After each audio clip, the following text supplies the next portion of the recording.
बिस्मिल्लाहिर्रहमानिर्रहीम अस्सलामुअलैकुम। आज की वीडियो में मैं आप सबके साथ शेयर कर रही हूँ सूजी के दानेदार हलवे की रेसिपी, जो कि जितना ज़्यादा लजीज होता है, जितना मज़ेदार होता है, बनाना उसको उतना ही ज़्यादा आसान होता है।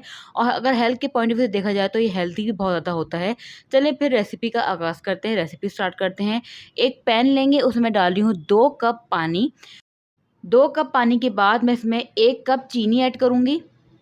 जिस कप से मैंने पानी मेजर किया था उसी कप से मैंने चीनी भी मेजर की है, और सेम इसी मेजरिंग कप से आपने आगे सूजी भी मेजर करनी है। इसी में इलायची भी ऐड कर देते हैं। तकरीबन 3 इलायची जो है, हरी इलायची वो मैं इसमें ऐड कर दूंगी। अगर आपको इलायची नहीं पसंद तो इसकी जगह आप केवड़ा एसेंस भी यूज़ कर सकते हैं। थोड़ा सा उसको मिक्स कर लेंगे। और एक हमें सिरप तैयार करना है, बिल्कुल पतला सिरप होना चाहिए, बिल्कुल भी 2 तार 3 तार इस तरह का नहीं होना चाहिए।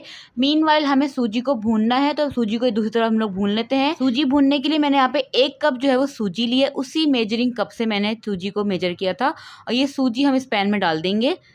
अब इस सूजी को हमने ड्राई रोस्ट करना है जब तक ये स्लाइटली गोल्डन नहीं हो जाती। सूजी भूनते हुए हमें 2 बातों का ख्याल रखना पड़ता है। पहली बात तो ये कि आपने सूजी भूनते हुए मीडियम फ्लेम रखना है, आपने हाई फ्लेम पे सूजी को नहीं भूनना, अगर आप चाहते हैं कि आपकी अच्छी सूजी भुने। और दूसरी बात ये कि आपने सूजी को भूनते हुए कंटिन्यूअसली मुस्तकिल आपने चमचे चलाते रहना है, ताकि सूजी जो है वह इवनली गोल्डन ब्राउन हो।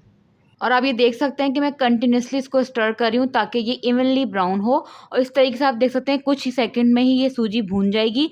और इसी दौरान जो है वो सूजी का कच्चापन भी ख़त्म हो जाएगा और सूजी का दाना एकदम खिला खिला सा हो जाएगा। अब इसको एक प्लेट में ट्रांसफ़र कर देंगे ताकि इसका जो कुकिंग प्रोसेस है वो स्टॉप हो जाए और ये मज़ीद ब्राउन ना हो। दूसरी तरफ जो हमने शीरा रखा था उसकी चीनी जो है वो बिल्कुल डिज़ोल्व हो गई। चीनी जैसे डिज़ोल्व हो जाए इसको एक साइड पे रख देंगे। अब एक पैन लेंगे, इसमें हम डालेंगे आधा कप घी। अगर आप देसी घी यूज़ करना चाहते हैं तो आप यहाँ पे देसी घी का इस्तेमाल भी कर सकते हैं। आधा कप आप देसी घी इस्तेमाल कर लें। थोड़ा सा गर्म करेंगे घी को। इस घी में मैं यहाँ पे यूज़ कर रही हूँ ड्राई नट्स। जितने भी नट्स आपको पसंद हैं अपनी चॉइस के मुताबिक, बादाम, पिस्ता, जो भी आपको पसंद है वो इसमें आप ऐड कर सकते हैं अपनी चॉइस के मुताबिक, अपनी क्वांटिटी के मुताबिक। जितनी क्वांटिटी पसंद है आप इसमें ऐड कर सकते हैं। मैंने यहाँ पे स्लाइस किए हुए नारियल, बादाम, पिस्ते और थोड़ी सी किशमिश का इस्तेमाल किया है। अगर आप चाहें तो यहाँ पे काजू का इस्तेमाल भी कर सकते हैं। आपकी चॉइस के मुताबिक अपने हिसाब से आप नट्स इस्तेमाल करें। यहाँ पे इन ड्राई फ्रूट्स को हमने थोड़ा सा फ्राई करना है घी में। इस तरीके से जैसे ये गोल्डन ब्राउन हो जाएंगे, फ्राई हो जाएंगे, इसको हम आधी इसकी क्वांटिटी जो है हम इसको एक प्लेट में ट्रांसफ़र कर देंगे और आधी क्वांटिटी इसी घी में रहने देंगे। इस तरीके से मैंने आधी क्वांटिटी निकाल दी है, ये हम बाद में यूज़ करेंगे इसका। बाकी नट्स हमने इसी घी में रहने देना है। अब इस घी में हमने सूजी ऐड करनी है जिसको हमने पहले से भून के अलग कर दिया था। अब आपने सूजी को अच्छी तरीके से मिक्स करना है इसमें, और इसकी अब घी के साथ भुनाई करनी है। इसको जब तक भूनना है जब तक इसमें घी का कच्चापन ख़त्म नहीं हो जाता और सूजी का दाना मज़ीद नहीं खिला खिला हो जाता। आप देख सकते हैं सूजी का दाना जो है वो बिल्कुल खिला खिला हो गया और यहाँ पे एक अच्छी सी खुशबू भी आने लग जाएगी आपको। और जैसे ही आपको एक सौंधी सी खुशबू आने लग जाएगी सूजी की, तो आपने वो सिरप ऐड कर देना है इसमें, जो आपने सिरप पहले रेडी किया था। ये सारा सिरप हमने ऐड कर देना है और उसको मिक्स कर लेंगे अच्छी तरीके से। अब यहाँ पे सूजी के फूलने का प्रोसेस स्टार्ट होगा। कुछ मिनट तक आप इसको पकाएंगे, इसको मिक्स कर लेंगे।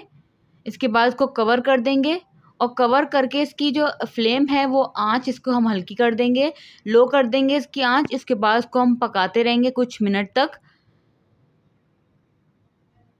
इसी के साथ इसका कवर हटाएंगे और चेक करेंगे कि सूजी हमारी अच्छे से पक चुकी है या नहीं। यहाँ देख सकते हैं कि सूजी में अभी भी थोड़ी सी कसर है, थोड़ा सा दाना इसका अभी भी मौजूद है, थोड़ा कच्चापन इसमें अभी भी मौजूद है। थोड़ी देर के लिए इसको कवर करके और पकाएंगे। यहाँ पे इस पॉइंट पे अगर आप चाहें तो उसकी चीनी वगैरह चेक कर सकते हैं।